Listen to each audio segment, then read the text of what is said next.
Imagine a place where all the knowledge of the ancient world was gathered, and then, in a single night, everything turned to ashes. This is the story of humanity's greatest intellectual tragedy.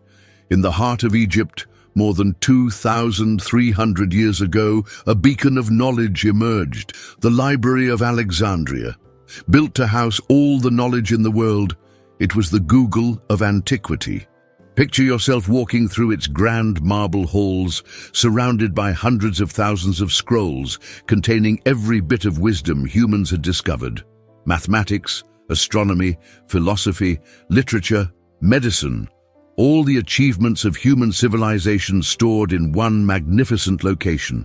What secrets did those ancient scrolls contain? Lost technologies, forgotten medical treatments, the complete works of playwrights and poets we now only know through fragments? We may never know, because in one fateful night, flames consumed what had taken centuries to collect. Some scholars estimate the library contained more than 700,000 manuscripts. Every ship that docked in Alexandria's harbor was searched for books and scrolls. Original texts were confiscated, copies made, and only the copies returned to their owners. The Ptolemaic rulers were obsessed with collecting every piece of knowledge in existence. The greatest minds of the ancient world walked these corridors.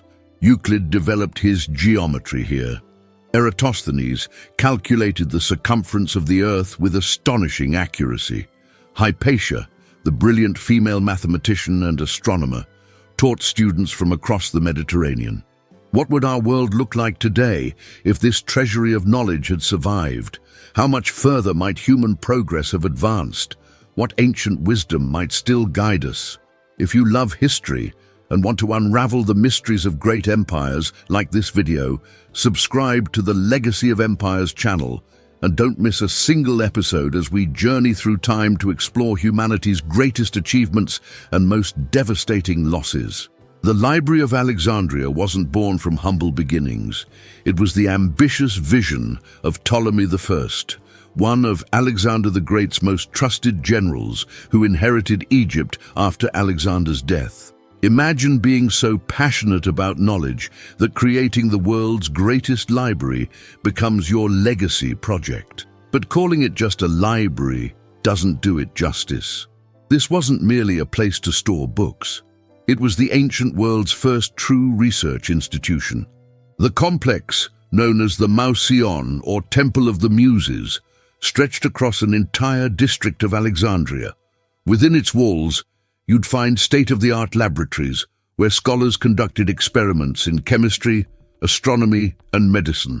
Step outside the main building and you'd discover extensive botanical gardens showcasing plants from across the known world, from the misty forests of Europe to the exotic specimens of distant Asia. These weren't just for decoration. They served as living laboratories for studying botany and developing new medicines. And yes, there was even a zoo. Imagine studying animals that most people had only heard about in stories: elephants from Africa, tigers from India, and bizarre creatures from lands most Greeks had never visited. Ptolemy understood that true learning required observing the natural world directly. The library attracted the brightest minds from every corner of the ancient world. Scholars from Greece, Persia, India, and beyond journeyed to Alexandria, drawn by the promise of unlimited resources for their studies and the chance to collaborate with fellow intellectuals. But here's where things get interesting and a bit controversial. Ptolemy was so determined to build the world's greatest collection that he authorized some rather aggressive acquisition methods. When ships docked at Alexandria's harbor, officials would search for any scrolls or books on board. These would be confiscated on the spot, taken to the library, copied by an army of scribes. And then, well, let's just say the original manuscripts often never made it back to their owners. The owners would receive copies instead, while the originals stayed in Alexandria. There are even stories of Ptolemy borrowing the official state copies of the great tragedies of Aeschylus, Sophocles, and Euripides from Athens, putting down the enormous sum of 15 talents of silver as collateral. That's roughly the equivalent of several $1 million today. But once he had these priceless manuscripts in Alexandria, he chose to forfeit the deposit, keeping the originals and sending back only copies to Athens. This relentless pursuit of knowledge created the world's first universal library, a place where you could theoretically find information on any subject known to humanity. In an age before the printing press, when each manuscript had to be painstakingly copied by hand, bringing together hundreds of thousands of works in one location was an achievement that wouldn't be matched for over 1,000 years. The sheer magnitude of the Library of Alexandria's collection is almost impossible to comprehend. Historians estimate it housed 700,000 scrolls and manuscripts. In an age when each book had to be painstakingly copied by hand, this represents an astronomical investment of time and resources. Try to picture it. If you were to unroll all these scrolls end to end, they would stretch for hundreds of miles, each one carefully catalogued by the librarians using a revolutionary system of organization created by Callimachus, one of the library's most famous scholars. His work, the Pinakes, was essentially the world's first library catalogue, 120 scrolls, just listing and organizing the library's vast holdings. The diversity of the collection was unmatched. You could find the complete works of Homer, hand-copied on the finest Egyptian papyrus. The library possessed not just one, but 7 different versions of the Iliad and Odyssey, allowing scholars to compare translations and seek the most authentic text. Next to these might sit astronomical observations from Babylon, dating back over 1,000 years, recording eclipses and planetary movements with astonishing precision. Medical texts from India described surgical procedures that European doctors wouldn't discover until 2,000 years later. Maps from Phoenician sailors detailed coastlines far beyond the Mediterranean. There were philosophical works from China that had traveled the Silk Road, mathematical treatises from Mesopotamia, and agricultural manuals from Persia. But perhaps the most tantalizing treasures were the original scientific works housed within these walls. Imagine holding in your hands the original writings of Euclid, whose geometry still forms the foundation of mathematics taught in schools today. Or the astronomical calculations of Aristarchus of Samos, who proposed a heliocentric model of the solar system, with the Earth revolving around the Sun, nearly 2,000 years before Copernicus would be celebrated for the same insight. Among the most valuable items in the entire collection was said to be an original copy of Archimedes' On Physical Laws. This revolutionary text contained principles of physics, engineering, and mathematical concepts so advanced that they wouldn't be rediscovered for 1,500 years after the library's destruction.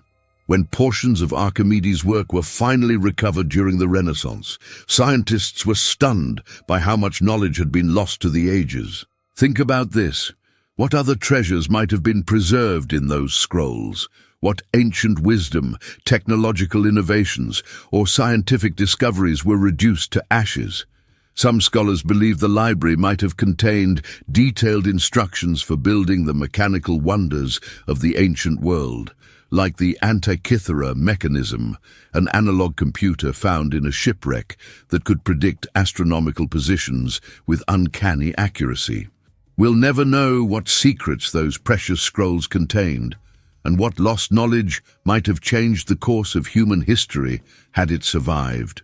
The Library of Alexandria wasn't just a collection of texts.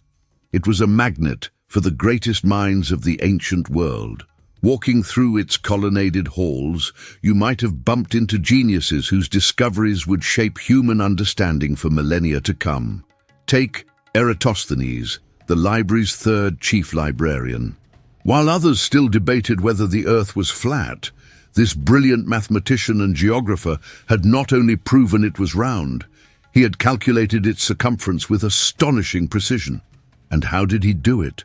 With nothing more than a stick, a well, and the power of mathematics. On the summer solstice, Eratosthenes noticed that in the city of Syene, now modern-day Aswan, the sun's rays reached the bottom of a deep well, meaning the sun was directly overhead. But at the exact same moment in Alexandria, objects cast small shadows. By measuring this shadow angle and knowing the distance between the cities, Eratosthenes calculated Earth's circumference to within just a few % of the actual value. This was in the 3rd century before Christ, nearly 2,000 years before ships would circumnavigate the globe. Then there was Hypatia, often considered the first notable woman mathematician in history.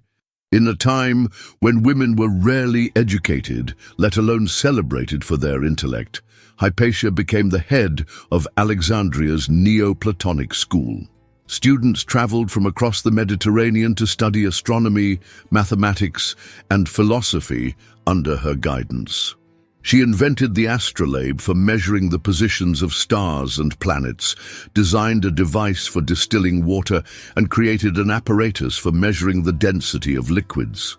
Her brilliant mind challenged both scientific and social boundaries, until her tragic death at the hands of a religious mob in the year 415. And what about Archimedes? Though he didn't spend his entire career at Alexandria, his connection to the library was profound. The principles behind his revolutionary inventions, from the water screw still used in irrigation today to powerful war machines that held off Roman invaders, were documented in scrolls housed at Alexandria. His understanding of levers and pulleys was so advanced that when he reportedly declared, "Give me a place to stand, and I shall move the earth," people believed he actually could. Legend says he designed mirrors that could focus the sun's rays to set enemy ships ablaze, a concept so ahead of its time it seemed like sorcery to his contemporaries. The library also hosted Euclid, whose elements became the foundation of mathematical education for the next 2,000 years. Herophilus, who performed the first systematic dissections of human bodies and discovered the nervous system, and Aristarchus, who proposed a heliocentric model of the solar system 18 centuries before Copernicus. These brilliant minds didn't work in isolation. They built upon each other's discoveries, debated ideas, and pushed the boundaries of human knowledge forward. The Library of Alexandria wasn't just a repository of information, it was humanity's first true research university. Did you know the library had a rather controversial method for acquiring books? They would confiscate all scrolls from ships arriving in Alexandria's harbor. Original documents were kept for the library, and the owners would receive copies instead. Talk about aggressive collection policies. If you're enjoying this journey through one of history's greatest institutions, please like and share this video. And here's a question for the comments. If you were standing in the burning Library of Alexandria and could save just one scroll of knowledge from the flames, what would it be? What piece of ancient wisdom would you preserve for future generations? Let us know in the comments below. The destruction of the Library of Alexandria stands as one of history's greatest intellectual tragedies, a catastrophe that unfolded not in a single moment, but through a series of devastating blows spanning centuries. The beginning of the end came in 48 before Christ, during the Roman Civil War. Julius Caesar, the great general whose name would become synonymous with power, found himself trapped in Alexandria. He had arrived pursuing his rival Pompey, only to become embroiled in Egypt's own royal power struggle between the young pharaoh Ptolemy III and his sister, the legendary Cleopatra. As Egyptian forces closed in on Caesar's position near the harbor, he made a desperate, tactical decision. He ordered his men to set fire to the Egyptian fleet to prevent it from falling into enemy hands. But as flames engulfed the ships, strong winds carried burning debris toward the shore. The fire leapt from building to building until it reached the outskirts of the library complex. Imagine the horror as scholars watched helplessly while flames consumed countless irreplaceable scrolls. Ancient accounts describe librarians and students rushing into burning buildings, desperate to save what treasures they could. Some manuscripts were carried to safety, but many more were lost forever. Despite this disaster, the library wasn't completely destroyed. Many scrolls survived, and the institution limped on in a diminished form for centuries. Some historians believe a significant portion of the collection had been housed in daughter libraries and annexes throughout the city, sparing them from Caesar's fire. But the library would face even greater threats. As the Roman Empire embraced Christianity in the 4th century, tensions between the new faith and traditional pagan learning intensified. Alexandria became a battleground of ideas, with the library increasingly viewed with suspicion by religious authorities who considered its contents heretical. The death blow came in the year 391 after Christ. Emperor Theodosius III issued a decree banning pagan practices and sanctioning the destruction of pagan temples. Empowered by this decree, the Patriarch Theophilus led a mob into Alexandria's streets.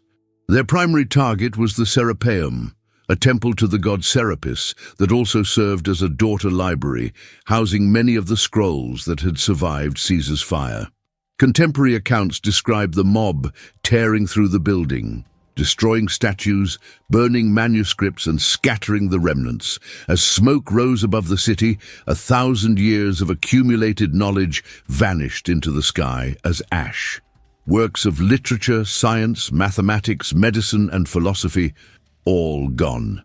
Some historians suggest there were subsequent attacks on what remained of Alexandria's intellectual heritage. The Arab conquest of Egypt in 642 has sometimes been linked to further destruction, though many scholars now dispute this account. What's certain is that by the time the medieval period began, the world's greatest library, this magnificent center of learning that had contained the wisdom of countless civilizations, had been reduced to little more than memory and legend.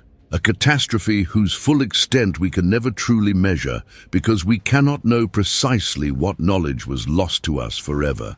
Think about this. How different might our world be today if those scrolls had survived? Would we have avoided the scientific and technological regression of the Dark Ages? Would medical knowledge have advanced faster, sparing countless lives throughout history? The destruction of the Library of Alexandria didn't just burn buildings and books. It potentially altered the very course of human progress. Not everything in the Library of Alexandria was available to the casual visitor.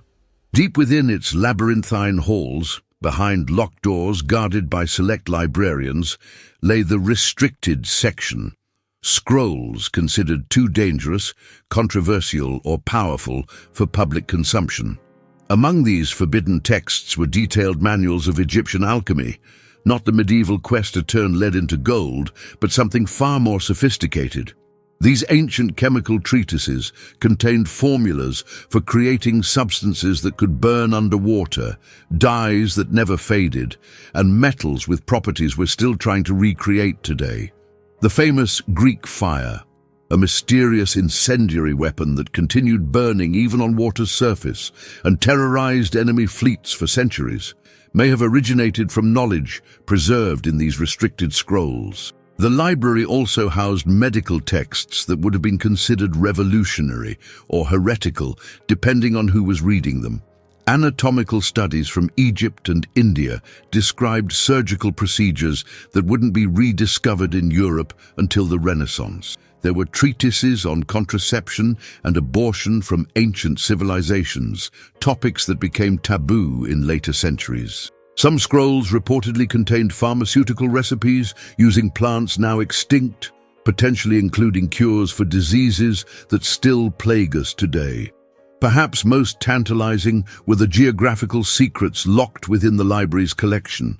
Detailed maps from Phoenician and Egyptian explorers showed lands beyond what official Roman and Greek geography acknowledged. Some historians believe the library may have contained evidence of ancient voyages to the Americas or detailed maps of interior Africa that wouldn't be rediscovered for another 1,000 years. And then there's perhaps the greatest archaeological mystery of all time, the location of Alexander the Great's tomb. After conquering much of the known world before his 33rd birthday, Alexander died in Babylon. His body was reportedly embalmed and transported to Egypt, where Ptolemy I, the founder of the library, secured possession of it to legitimize his rule. For centuries, Alexander's tomb was one of the ancient world's great tourist attractions, with even Roman emperors making pilgrimages to pay their respects. But sometime between the 3rd and 4th centuries after Christ, all mentions of visitors to the tomb suddenly stop. The location of history's greatest conqueror had somehow been lost. Many scholars believe detailed records of the tomb's location and possibly even architectural plans were preserved in the Library of Alexandria, information that vanished forever when the flames consumed the scrolls. Other rumored treasures of forbidden knowledge included the true architectural plans for the Great Pyramid, astronomical calculations that predicted eclipses with perfect accuracy, and technical manuals describing machines far beyond what we believe ancient civilizations could build. Were all these rumors true? Probably not all of them. But the tantalizing possibility remains that among those hundreds of thousands of scrolls were secrets and discoveries that would fundamentally alter our understanding of history, science, and human capabilities. Some of the library's most controversial texts were those preserved from cultures the Greeks and Romans had conquered. These included alternative historical accounts that contradicted the official narratives of great empires, religious texts from persecuted faiths, and philosophical works that challenged the very foundations of classical thought. In many ways, these diverse perspectives were the most dangerous contents of all, reminders that history is written by the victors, and that lost voices might tell very different stories of our shared past. Though the flames consumed countless scrolls, they could not destroy the spirit of Alexandria's greatest achievement. The library may have burned, but its intellectual DNA lives on in every university, museum, and research institution across the world. The concept of gathering knowledge in one place, organizing it systematically, and making it accessible to scholars, this revolutionary idea survived and flourished long after the last embers cooled. When we walk into a modern library or search an online database, we're experiencing the distant echo of what those ancient Alexandrians created. Some physical remnants did survive the destruction. Scrolls that had been copied and sent to other libraries throughout the Mediterranean preserved fragments of the collection. Works by Euclid, Archimedes, and Ptolemy survived because their ideas had spread far beyond Alexandria's walls. In remote monasteries and private collections, scribes continued to copy these texts through the Dark Ages, preserving the flickering flame of ancient wisdom until the Renaissance rekindled humanity's passion for knowledge. The Arab world played a crucial role in this preservation. While Europe struggled through centuries of intellectual darkness, scholars in Baghdad, Damascus, and Cordoba translated Greek and Roman texts, added their own discoveries, and kept the scientific method alive. When these works eventually returned to Europe, they helped spark the scientific revolution that transformed our understanding of the world. But perhaps the most powerful legacy of the library is how it continues to inspire us today. In 2002, more than 16 centuries after the original library's destruction, the new Library of Alexandria, or Bibliotheca Alexandrina, opened its doors just steps from where the ancient wonder once stood. This architectural marvel combines cutting-edge design with deep historical reverence. Its grey, granite exterior walls are carved with characters from every known human alphabet, symbolizing the universality of knowledge. The new library houses over 8 million books, but its mission extends far beyond physical volumes. It maintains vast digital archives, functions as a cultural center with multiple museums, and hosts international conferences bringing together scholars from around the world, much like its ancient predecessor did. One of the most ambitious projects of the new library is its attempt to digitally recover lost works. Using advanced imaging technology, researchers can now read scrolls too damaged or fragile to unroll physically. In recent years, carbonized scrolls from Herculaneum, a Roman town buried alongside Pompeii, have begun revealing their secrets through these techniques. Similar methods might someday help us recover texts we never knew survived. Artificial intelligence is now being used to analyze ancient texts, identifying patterns and connections that human scholars might miss. These technologies, combined with ongoing archaeological discoveries, offer tantalizing possibilities that some portion of Alexandria's lost knowledge might someday be recovered. Will we ever fully recover what was lost? Probably not. Some wisdom vanished forever when those ancient scrolls turned to ash. But the human quest for knowledge that Alexandria epitomized has never died. Each scientific breakthrough, each archaeological discovery, each technological innovation reconnects us with that ancient tradition of seeking to understand our world and ourselves. The true legacy of the Library of Alexandria isn't just in what was lost, but in what it inspired us to become, a civilization that values knowledge, preserves it, and builds upon it generation after generation. As long as humans remain curious about their universe, the spirit of Alexandria's great library will never truly die. The story of the Library of Alexandria teaches us a powerful lesson that resonates even today. Knowledge, despite its power, is incredibly fragile. A single fire, one moment of destruction, can erase generations of human wisdom and progress. As we reflect on this ancient tragedy, we should ask ourselves, what modern Alexandrias are we at risk of losing right now? In our digital age, we create more information than ever before, but how much of it will survive for future generations? Data stored on obsolete formats becomes inaccessible. Digital archives can be wiped out by cyber attacks.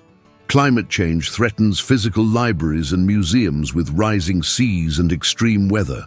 Indigenous knowledge disappears as languages die out. Linguists estimate that one language goes extinct every 14 days, taking with it unique perspectives on medicine, ecology, and human experience. Oral traditions that survived for thousands of years vanish when elders pass away without transmitting their wisdom. Even our modern scientific research faces challenges of preservation. Studies published behind paywalls remain inaccessible to many.